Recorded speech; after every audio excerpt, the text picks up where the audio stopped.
শুধু আর চিত্রনায়িকাই নন, বরং সন্তানের মা বনে গেছেন অপু বিশ্বাস। আর তাই অস্তিত্বের সঙ্গে মিশে আছে সন্তান আবরাম খান জয়, আর ছেলেকে নিয়ে আপাতত তার সংসার। তাই যেখানেই তিনি যাচ্ছেন সেখানেই ছেলের ভবিষ্যৎ নিয়ে নানা ধরনের প্রশ্নের সম্মুখীন হচ্ছেন। প্রায় 1 বছর পর দেশের সিনেমায় মুক্তি পেয়েছে তার অভিনীত ছবি রাজনীতি। ঈদ উপলক্ষে মুক্তিপ্রাপ্ত ছবিটি নিয়ে সদ্য একটি অনলাইন পোর্টালে লাইভ অনুষ্ঠানে এসেছিলেন অপু।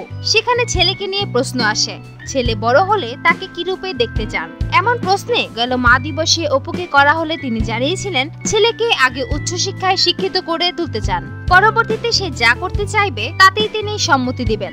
এমনকি বড় হয়ে ছেলে যদি বাবা মায়ের মতো অভিনয় করতে চায় তাহলে তাতেও আপত্তি নেই মা অপু বিশ্বাসের। সদ্য এক অনুষ্ঠানে এমন বক্তব্য দিলেন এই অভিনেত্রী। সেই সঙ্গে ছেলের মঙ্গল কামনায় সবার কাছে দোয়া চেয়ে অপু বলেন, আমার ছেলেটা ভীষণ লক্ষ্মী, তার ভবিষ্যৎ গড়তে মা হয়ে যেটা করার প্রয়োজন আমি তাই করব।